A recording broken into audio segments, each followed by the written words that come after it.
Warning, incoming game over. Warning, incoming game over. Hello, hockey fans from across Alberta and across our great nation.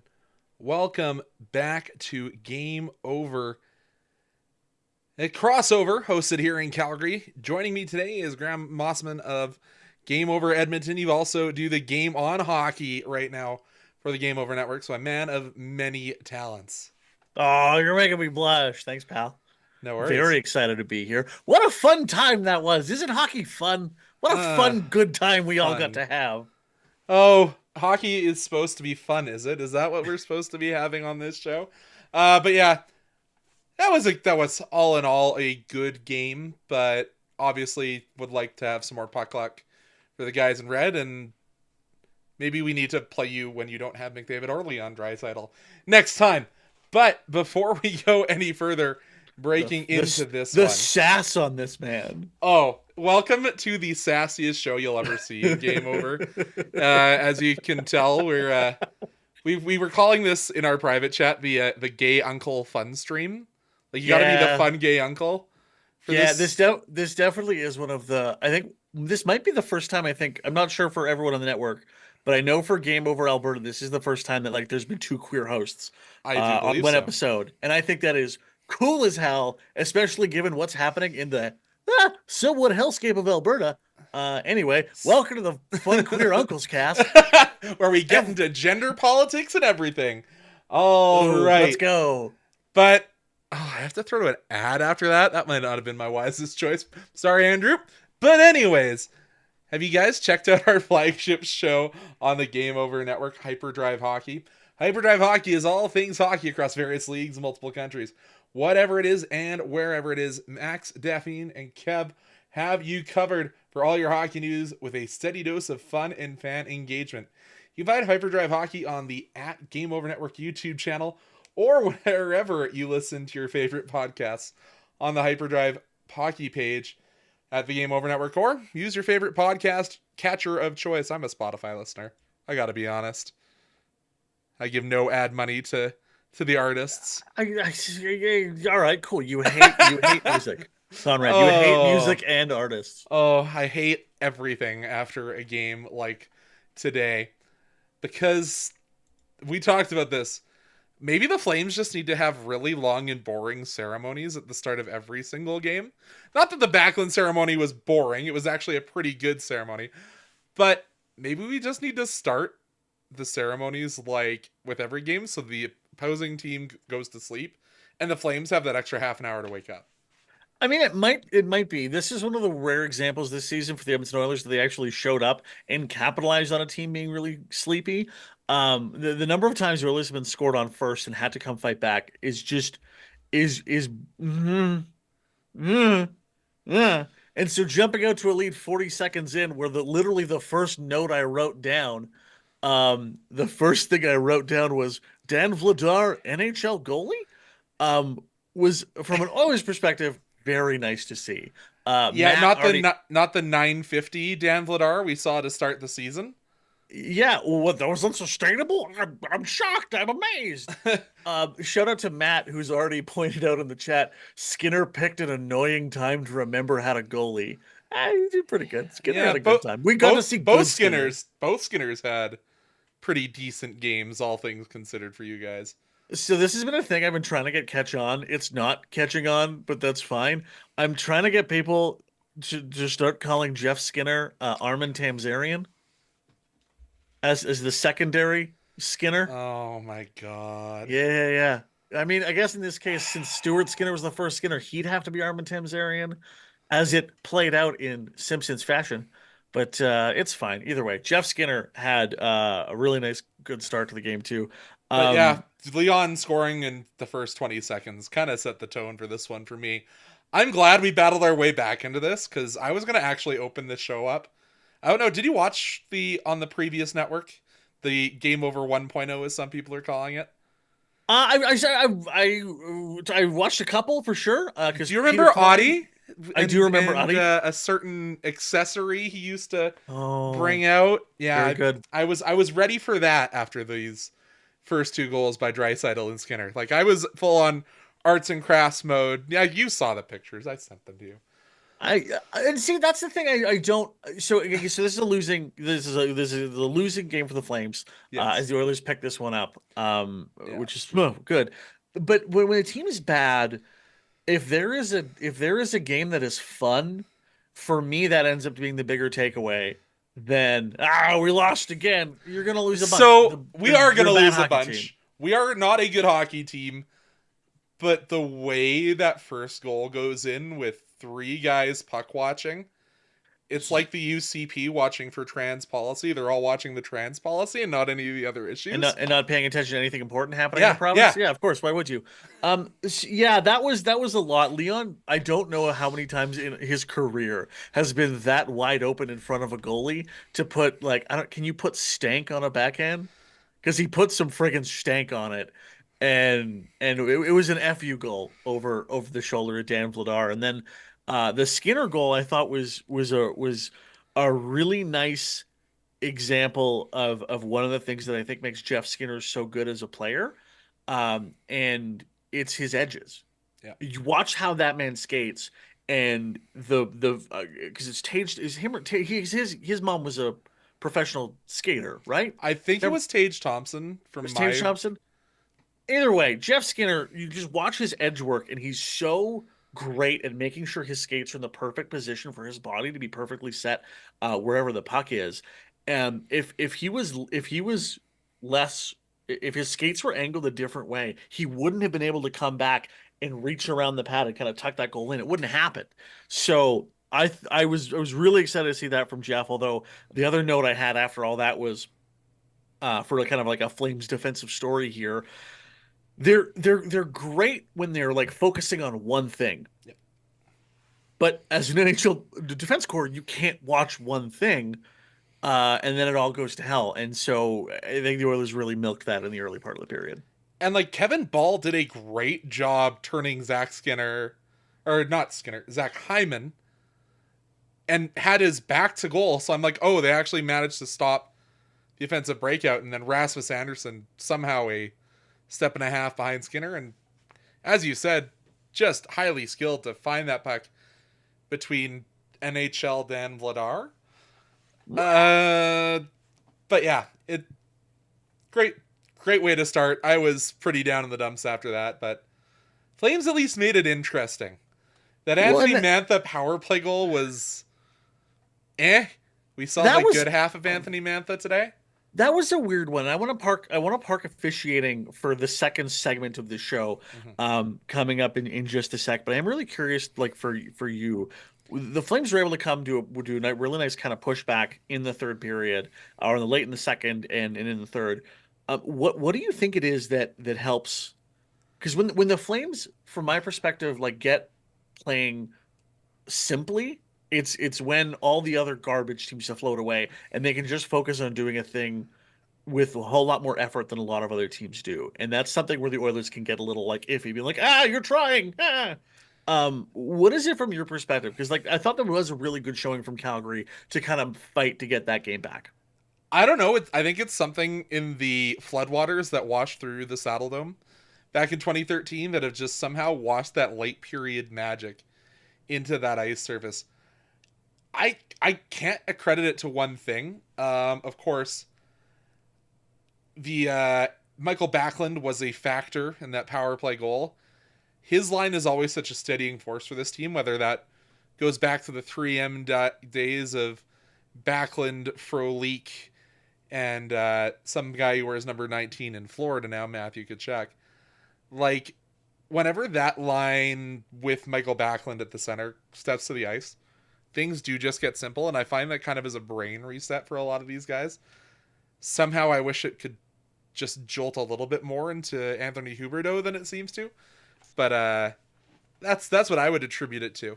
Yeah, Michael Backlund has always been such an infuriating player to watch as an Oilers fan. Even more infuriating than the fact that he very narrowly he was literally seconds away from becoming an Edmonton Oiler. Mm-hmm. If Columbus doesn't do what they did in picking Pierre-Luc Dubois, many moons ago. If you're not familiar with that particular story, there was this whole plan that all these different teams had like 7 different trades all lined up to happen in that draft In immediately succession. in succession immediately after Jesse Puljujarvi presumably gets drafted by the Finnish GM in Columbus.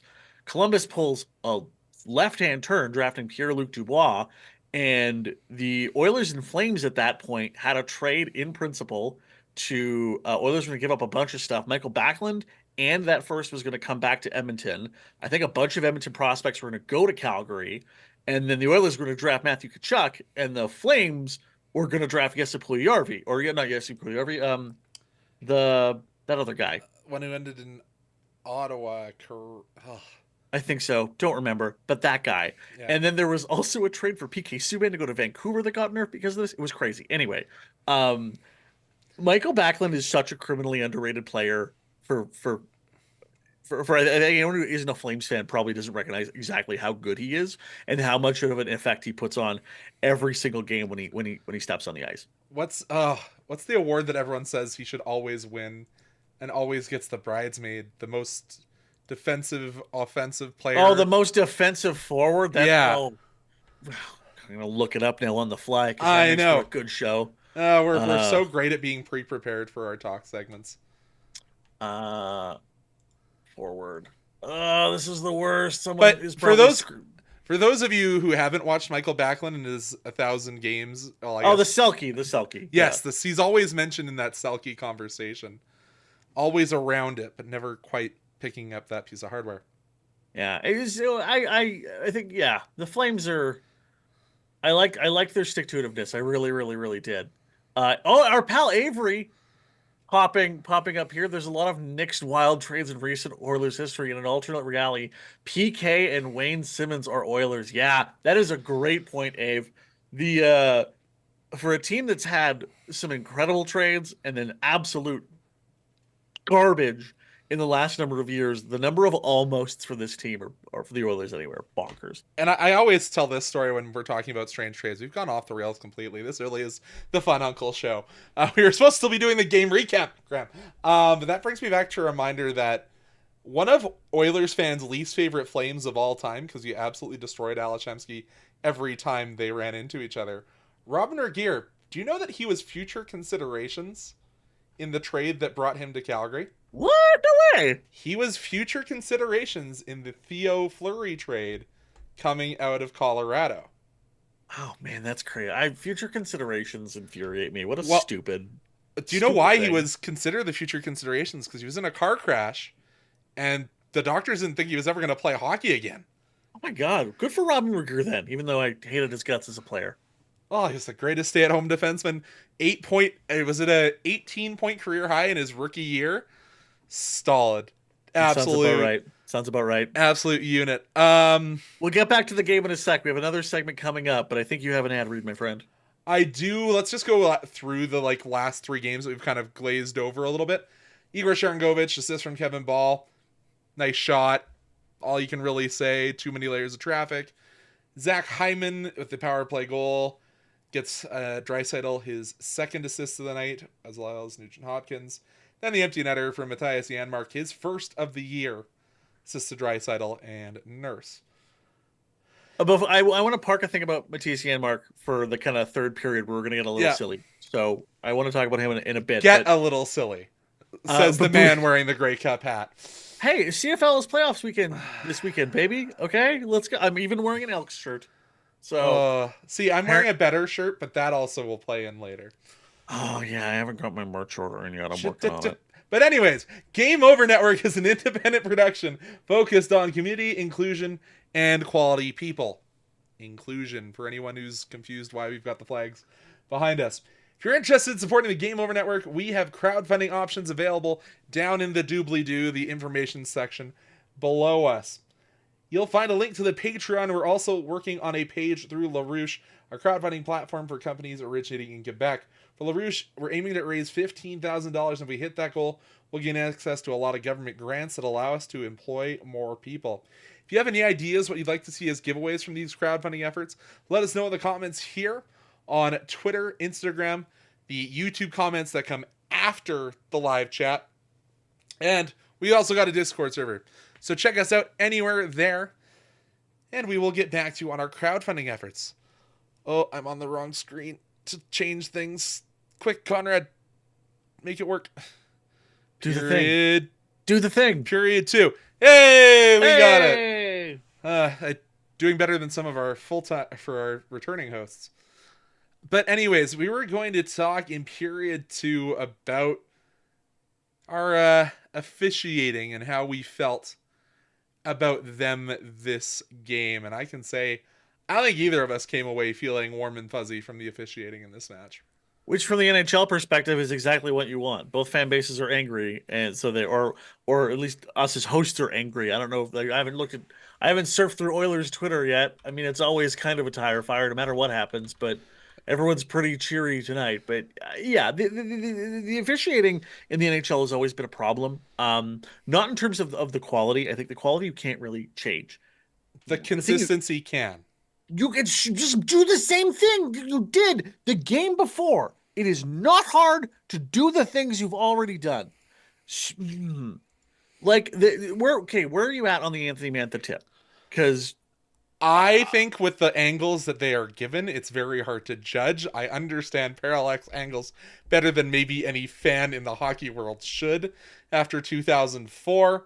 And how difficult it can be to make a decision with that. What are we posting on HF boards? You got any trade ideas too? What are we doing? Let's say Dan Vladar to the Leafs for lots of picks. Anyways, but yeah, parallax angles, it makes it very hard to review. I think you kind of have to stick with your call as it stands. Well, but even the call that I felt was kind of weird because you Anthony Mantha is 6'5". Yep, I want to say.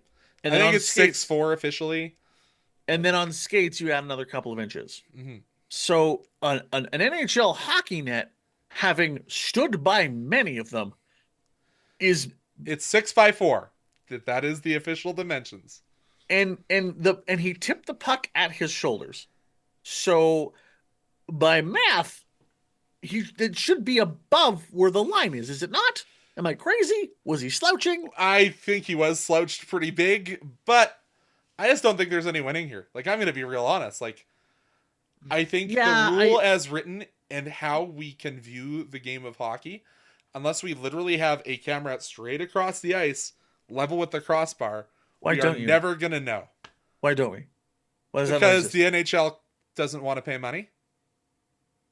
Am I wrong? Like, no, you're not. You're not. I think the thing it's less about the goal was good. I mean, I thought it was really great of Anthony Mantha to kind of tilt his stick. Yeah, and he had his stick angled in such a way that even though it was above his shoulders, it made it look like the blade was lower, which is probably the ultimate why the official on the ice called it a goal. The thing that I think bothers me more is that the Oilers didn't challenge that. That was the NHL deciding to challenge it and check. Mm-hmm. And then they spent a minute and a half on it, I want to say, give or take. About that. And it was hard to tell even immediately. So you just slowed the pace of your game down for no reason, and there wasn't even like the potential penalty kill or power play effect on the other side of it. So you've just slowed your game down for literally zero reason and let people just get more annoyed. And you would rather them have just said, yeah, it's a goal, let's play on? Absolutely. 1,000%. 1,000. If the Oilers had challenged it and they looked at it and they got it wrong by the angle, well, then you have the penalty kill afterwards, and that keeps the entertainment factor of the game going. Mm-hmm. And ultimately, that's what this league is. It's entertaining to make money. And when you do things that are antithetical to making something entertaining, it makes me mad. Because hockey's the best sport in the world with the stupidest league running it.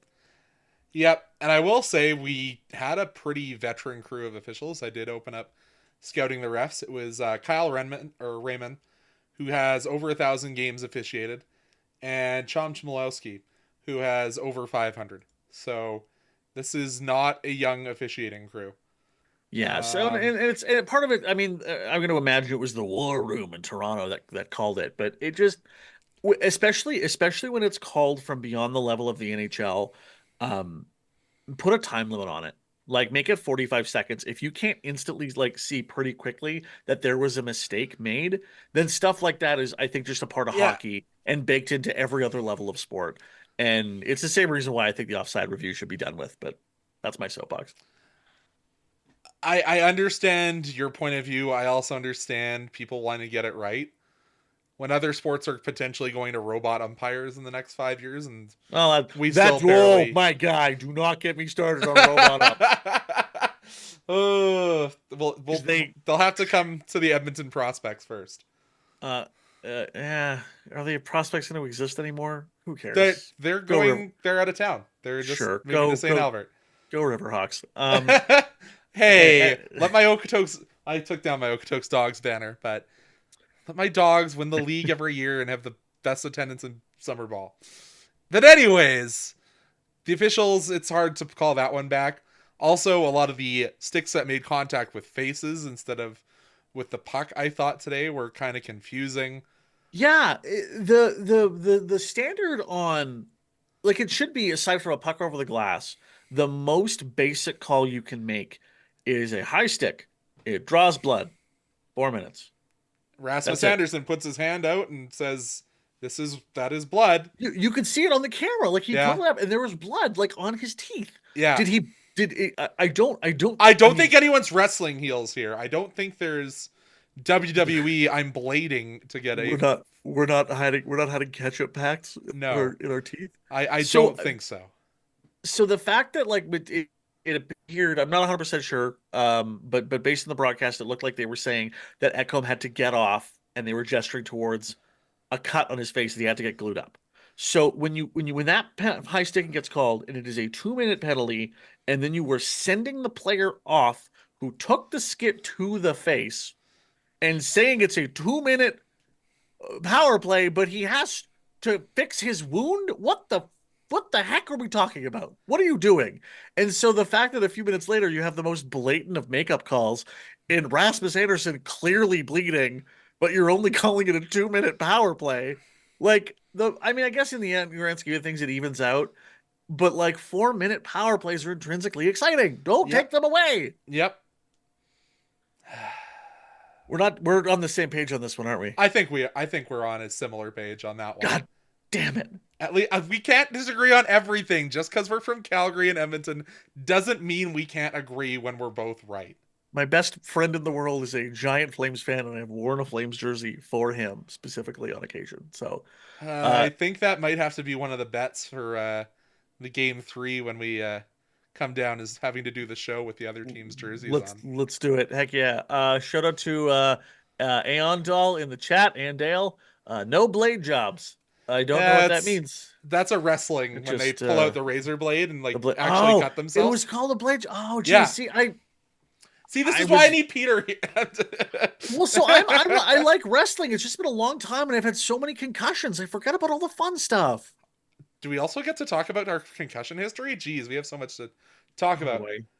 But I'm gonna give a brief shout out to you here, Graham, because Graham, you run our Game Over Hockey, the one of our game overs that is still ongoing, while the rest of our game ons are in a bit of a retool. So if you liked our daily content, you saw me and Graham a lot, but we are working on getting that product back up. But while you wait for us to figure that one out, check out Graham on Game On Hockey, your daily source for all things across this league that we love for whatever reason that Gary Bettman still runs. It is my promise to you. I know I have Oilers stuff in the background. It is not an Oilers-centric show. We try to hit on all the big stuff in hockey, a lot of the silly stuff, a lot of the goofy stuff. We've talked a lot about Halloween costumes, I will say. Tomorrow's episode is going to be a fun one. We're going to go a little bit into the Alexander Ovechkin goal race, which might be over by February, because Ovi is incredible. So we'll get into that on tomorrow's show. But it comes out every day at 4 o'clock Eastern time. So if you are Eastern time zone, it is there for you immediately for some time on your ride home, and for the rest of us, whenever you go home. You can It'll just be pick it up ready. there too. Yeah, hanging out. Yeah, because all of us are in the all important mountain time zone, right? Yeah, but we still do daylight savings time, which is stupid. Well, this is the one I don't complain about, is you get the extra hour. They're all dumb. They're all stupid. I agree. But let's go to period number 3. We got the technology going. And we kind of just wanted to call this the fun stuff segment. We had to be the fun uncles eventually.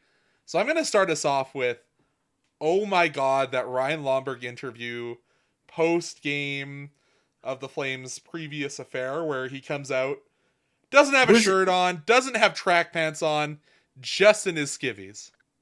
Yeah, it was wow. That is if an ab could have a set of six pack for itself, it could. That is Ryan Lomberg. He I think because you sent me that, we were talking over Discord, and my first comment was, he's Pierre Engvalling it. Yeah. Pierre Engvall, who famously, when he was with the Leafs, would just like hang out in the camera and flex because he was hot and ripped. Cool, I guess. Yeah, and we had this in the Discord. Like, if I had a body like that, that's how I would do interviews. Yeah. Absolutely. Oh my god, if I was ripped, I would just I would just be that all day. And hey, Adam Firebear also hates daylight savings. Hell yeah, Adam. He also likes Bobby Smirniotis and Forge FC though. So just bad takes all around. That's fine. It's boo. And then Anand, I was a little late to the start today. Did I miss the trashing on the Flames power play? We know we are going to get into power plays and stuff and some other silliness in this segment of the show right now. We're there. Oh, we are. We'll let you take your rant first. Okay. I don't know if it's so much of a rant or a rave, I guess. Both. I guess so. I want to ask you a couple of these questions because the Flames power play confuses me for so many reasons. It sucks. What is happening? It is bad. But it shouldn't be with the talent that you have, which is, I think, the thing that annoys me the most. Because I feel like maybe I'm over simplifying it too much, but from my perspective, it is bonkered that you don't have a lineup where you have Mackenzie Weegar on the right-hand side and then Jonathan Huberdeau on the left, both on the defensive side, because Weegar has a great shot. He is really good at the cycle. And despite what his play has been for the last number of years, why is Jonathan Huberdeau not just moving the puck to where it needs to be on the ice from a place where he has the most access to the most ice? That's what he's good at. Let the guy pass the puck. Why are you playing him on the half wall where you can dump up or dump down, and those are your choices? Am I missing something, Craig Conrad? Not Craig Conrad. Ryan Huska, what are you doing? Welcome to the Flames power play for the last 2 years. We do not understand what we're doing with Huberdeau on the first unit, and our second unit is an abomination. That's all it is. It is the system, to my eyes, and I've watched a lot of hockey, has not changed all that much from what it was last year, when Flames fans considered it one of the worst of all time. Almost Toronto currently bad. Which is funny because our power play coach from last year is now their power play coach. It has to be said. But the correct call of action for the Calgary Flames was to get Murray Edwards to go to the owners and get them to change the rules for the next CBA so that you can decline penalties. No, we're good, fam. We're good. Just send them. We don't care. Yeah, we'll stay 5-on-5. Let's keep this game going. I've got a dinner reservation. I find that really weird, especially when you have a guy like Matt Coronado who has such a sneaky, fiery shot. Connor Zary, I wish he would be for your sake a little. I don't understand why he's not front and center on this team, because when he is on, he is so good and he is so fun to watch and just very, very raw. So the Flames power play was very bad. And people are pointing out that power play 2 scored tonight. Yes, they did. Does that one goal eliminate the mistakes they made in the next 2 power plays and every single one they've made this season? Not in the slightest in my mind. Yeah, and the Oilers power play has been absolutely horrendous. Well, yeah, that was something I was going to bring up. Special teams in general have been not great this season. I know that was a talking point whenever I used to come in and poke sticks at Avery when he was broadcasting. It was always like, you guys have the top 2 forwards potentially in the league in Leon and Connor. How does your power play 1 not function for the start of the year like it did? Yeah, well, I think this year in particular, as my camera gets a little weird on me, apologies. The makeup tutorial. That's all, you gotta fix it. You gotta fix it. The thing that I think with the Oilers power play, we've talked a lot about it on Game Over Edmonton and on Game On Edmonton, the Daily Show.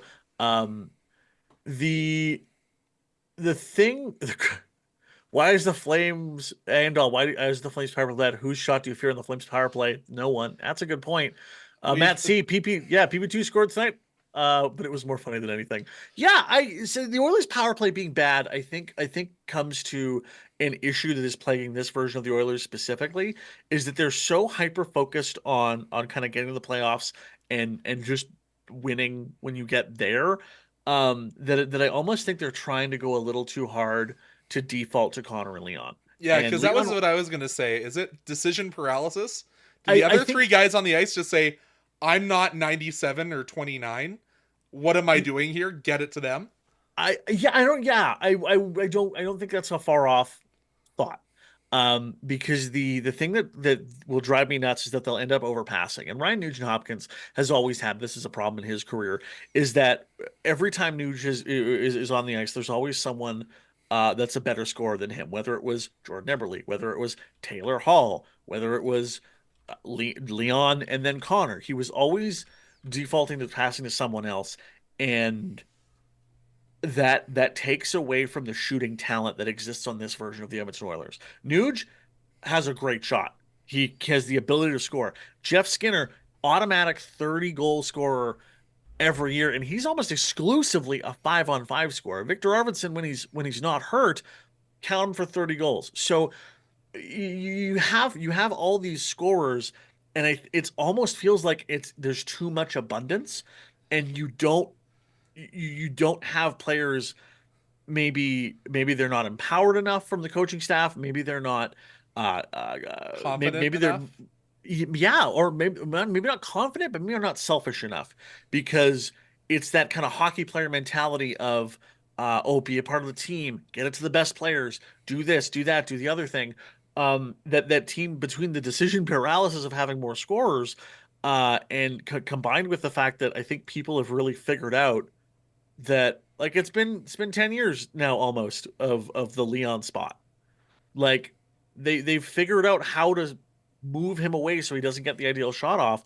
So when you're knocking down those cross ice passes so much better and really focusing on those, that's where the Oilers power play, I think, really loses its punch.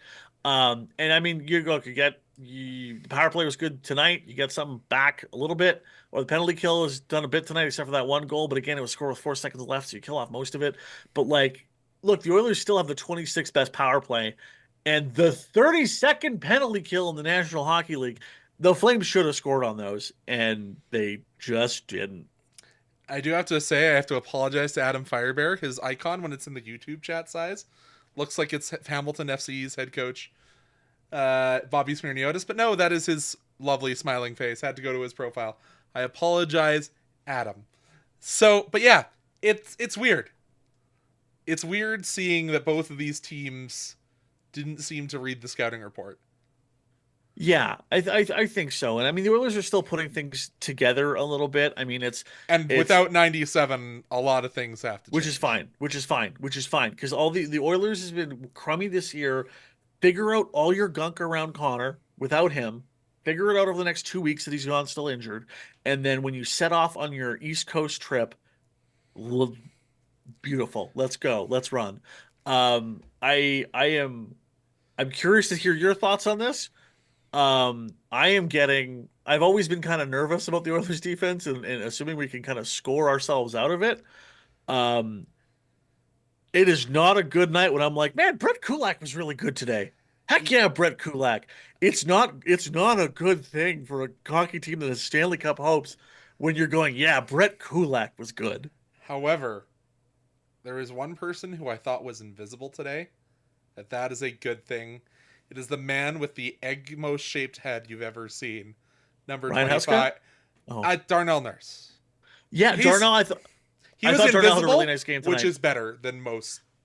I thought Darnell had a really, really good night today. And actually I have one of my notes here. One is just go F yourself, Pospisil. Here, I'm just gonna, because we're in the weird part, I'm just gonna Yeah. send you some of my notes. Yeah, that's fair. Here's what I got. F Pospisil. He's a plug. Zach is back. After the Hyman goal. Andrei Kuzmenko was like if Nail Yakupov was good. The high makeup calls are stupid. Oh, Dan Vladar is an NHL goalie. Go, Dan, go. Well, he's more of an NHL goalie than Big Save Dave, and so Big good save it, David. he is not having a good year. And then the one more thing I had with Mantha is Mantha is good when you deploy him properly, which Huska did and then didn't. Yeah, and that's something that I think a lot of people have been complaining about at the coaching staff this year for the Flames is people have been stapled to the bench on and off, and that's people who various people believe have been important. I know Andrei Kuzmenko's kind of been the whipping boy thus far for Huska and fans, not being productive, but yeah, well, he doesn't play defense. Defense does not exist. It is that he is Russian Mike Hoffman. Yeah. I am here to shoot puck good. And he hasn't been doing that very well at all. So he had a couple moments I thought he could have put one in, but that was more so on the Oilers' putrid defense. Yeah.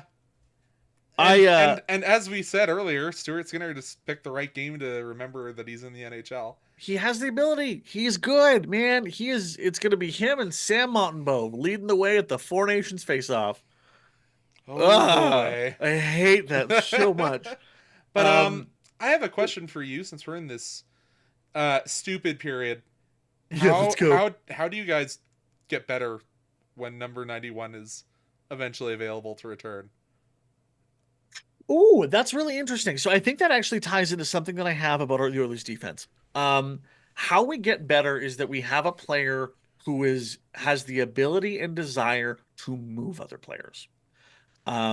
So the thing that I noticed, this is what I noted about Anthony Mantha, is when he was in front of the net, if you didn't have Matthias Ekholm there, if you didn't have Darnell Nurse there, he's gonna stay. He's just staying. He's not moving. Ty Emberson doesn't have the confidence to move him yet, and he got walked a couple times tonight. Brett Kulak is not strong enough to do it. Evan Bouchard does not have the interest of doing it, and because of that, do you trust Darnell to do it if he has to step up to do it? Yeah, 1,000%. That's one of the things that Darnell's very, very good at, and he won't get the credit for this, especially because of the contract. But if you need someone to move a body out of the way, he will do it. The dude is a freakish athlete. He is very tall. He is very strong and possesses physical tools that other players don't. This is why I wrote down Oilers could really use a Kevin Ball, because when he wants to push someone, it's just move. Bah! And the Oilers didn't have that when Ekholm and Nurse weren't on the ice. And so I thought it was really interesting, especially for that final Flames power play, that was what you saw paired up was Ekholm and Nurse. And when you had Mantha trying to set up in front of the net for another tip, he just kept getting bumped and he kept getting pushed and he kept getting moved. Because both those times he scored from Anand, he moves the spot, hit the body out of the way, but then stands in that spot. Shut up, you're not entirely wrong. That is a really good point. Shout out to my friend Abid behind that account. Good. Yeah, Abid, that is accurate when he does stand there. So it's the Oilers need to be stronger and need to be able to move players. And if there's one thing Evander Kane loves to do, it is a get out of my way. Yeah, so I guess he's kind of always been the whipping boy for my group of friends who, when we don't want to talk about the Oilers in a very shining light, if you can believe that. As you formerly lived in Calgary, you understand how it is. Oh, yeah. It's 1,000%. It's and I'm sure you guys do the weirdest thing. We do not. It is the weirdest split between these two cities. Like, and having lived in both for very long chunks of my life, the amount of like casual strays that Edmonton will get in a regular conversation in Calgary is astonishing. In Edmonton, if Calgary comes up, it's like, we don't like the Flames. The Stampeders are dumb. Okay, that's about it then. There it goes. Traffic is stupid. The mountains are cool, maybe. I don't know. It's honestly, it's like the I don't mean this to like stir shit. I really don't. But like having lived in the two cities extensively, I was on the radio in Calgary for almost 6 years of my life. Calgary towards Edmonton is very much like that scene in Mad Men where the guy gets in the elevator and goes, I feel bad for Don Draper. I feel bad for you, you know? And then Don goes, I don't think about you at all. That's fair. And that's kind of what it, even when the Oilers were shitty, that's kind of what it was like. That's fair. Let's save that one for overtime because I actually think that's a good one. Cool. One question though before we head to that. Derek Beautiful. Ryan, healthy scratch today against his former team. What do you think about that call to scratch him and bring in Noah Phillip for his first NHL appearance? Second NHL appearance. Second, correct. He You are played right. He played in Nashville, got himself a point. I thought it was really good. Noah Phillip is a really good player. He's got a great story. I mean, undrafted, came to the Oilers on an amateur tryout because they were like, "Hey, you play for the Golden Bears? Come hang out with us for a bit, I guess." And then was like, "Hey, he's actually really good. Should we maybe talk to this And guy?" he doesn't have to play at the or at what's the rink? Claire Drake The Claire Arena. Drake Arena, and it's And high boards and short and skinny. It's not actually NHL length. Yeah, it is not. It is too short. If you're not familiar with the Claire Drake Arena, it is a historical arena here in Edmonton. The boards are about at your shoulder. It's all right. Simmer down. I've played there. I've almost threw my shoulder out there. Thank you very much. I'm okay with it. I mean, Derek Ryan's 38 years old.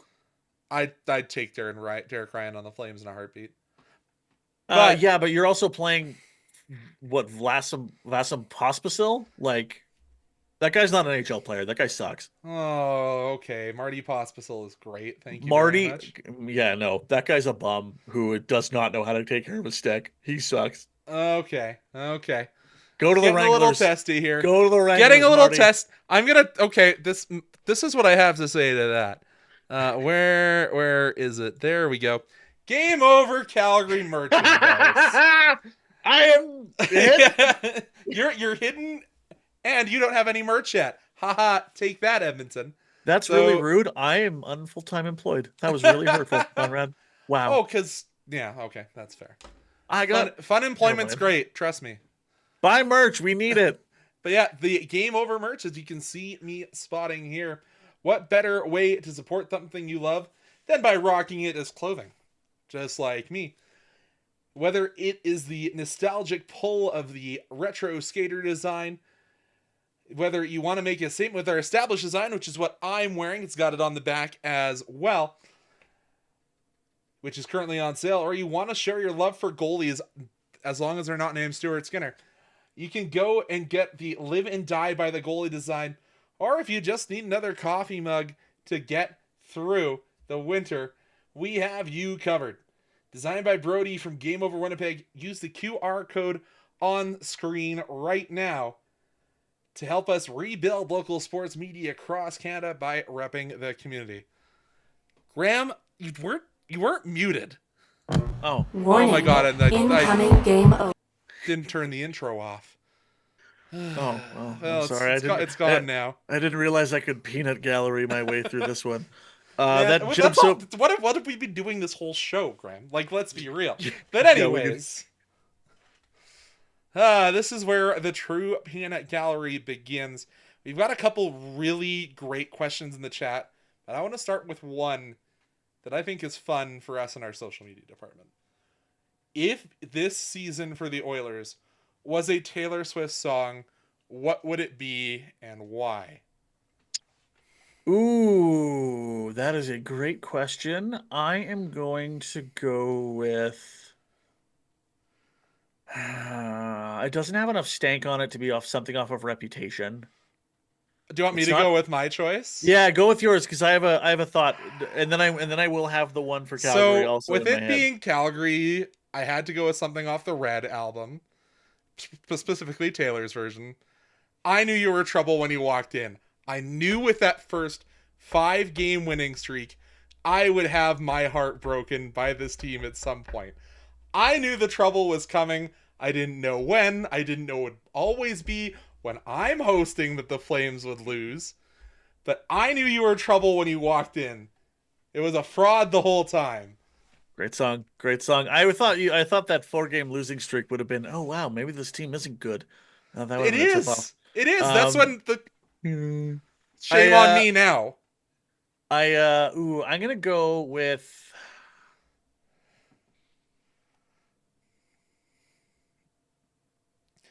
I'm gonna go with. This is a cop out because this is my favorite Taylor Swift album. I'm probably gonna go with "Wildest Dreams" for the Oilers, because you have the very big, far off, wonderful hope, and then the emotional crashes that are coming along the way. There has been a big one already. The team is picking itself up now, so we're like we are into the second chorus and onto the bridge, and the romance is feeling good, and it's a beautiful love song, and it's all gonna go to probably shit at some point. So I'm gonna go with "Wildest Dreams." So you said you have one for the Flames as well. I've got one for the Oilers. Okay. But it's me as a Flames fan saying this. Oh, okay. So this is that was my one for the Oilers this year. Okay. Yeah, so this All is right. mine for the Oilers. Okay, let's go. This is about you and the Stanley Cup. We Okay.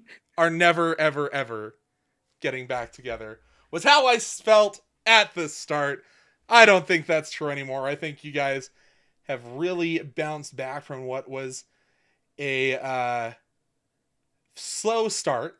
So I am going to go with the song off Reputation, Look What You Made Me Do. We started off slow. I'll take that. You I'll take all that. made fun of us, and the bitch is back. No one can hurt. I will say though, no one can say meaner things about Oilers fans than we have said about ourselves. That's fair. We're in that weird part of like the Toronto fandom where Toronto has been like just we're great, everything's awesome, everything, oh no it sucks, and now we're just all full of self-loathing and very self-deprecating, which is where I feel like most Leafs fans are at right now. And like the Oilers, we're gonna get there, but we're in that weird like kind of shithead behavior of like we can do it again. Yeah. So what was your song for the Flames? Ooh, I am going to go with something off of Folklore. I'm going to go with Cardigan. Because the Flames, in so many ways, even though they have different players and do different things and have and will have different coaching staff and all this stuff, they ultimately feel like the same old Flames over and over and over again, like a old cardigan under someone's bed. No matter what happens, they're still just an old cardigan and are decidedly mid. Never good enough to win, but never bad enough to get really bad to land yourself a great pick. So That's fair. We just need to be in the bottom 10 this year. I'll keep saying that. We don't want to give Yeah. Montreal that extra pick. yeah, good point. Very good point. Avery says, I called more than a few games of the Claire Drake and hope the clearing attempt never came by the booth, which was reachable from ice level. Yeah, I remember I used to go, because I lived in Edmonton for a while, used to go over with St. Joe's for a couple of games. And I'm like, Hey! I'm glad that we have netting in behind the nets when we are heckling Regina's goalie mercilessly. Very fair. Before we're almost there at the end of the show, I want to ask about what you thought at the very end of the game. As with 2.4 seconds left, Matthias Janmark scores the empty net goal, making the Flames very grumpy. That was piss baby behavior. Oh, yeah, 100%. Grow up. You disagree with me. God damn it. No, Come on. 100%. But that's the Battle of Alberta. That's what we want. We want Exactly. that crybaby shit.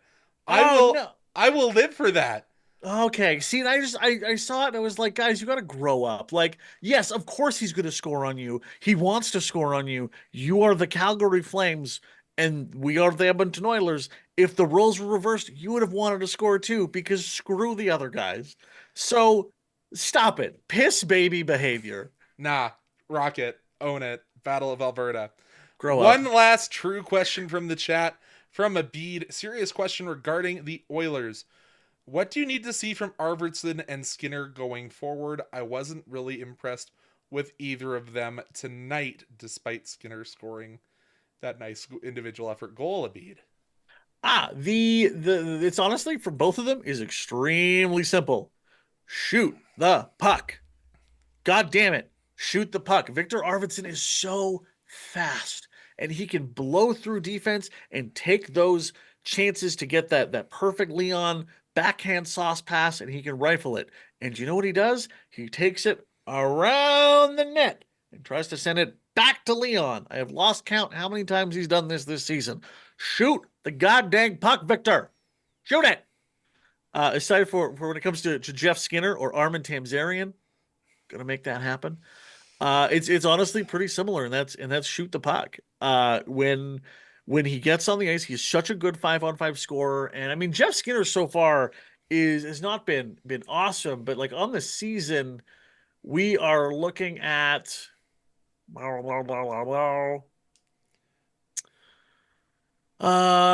goals, 3 assists, 6 points, -1. It's not the worst. It's not awesome. You'd like to see that more, but again, this is a guy you're paying $3 million for. So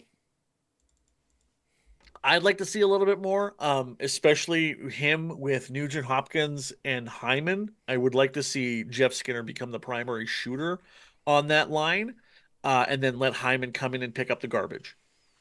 So that's the big one. I think with Connor out, I would like to take Nurse off the first power play and replace him with Jeff Skinner or Victor Arvidsson. And then you have 2 shots from either side between Leon and Victor, or you put Jeff in the middle and have Leon, Jeff somewhere. So that's it. They just need to shoot more. And I think that's not exactly what the Flames need to do with their power play 2, but I don't know what the solution for our power play 2 is whatsoever.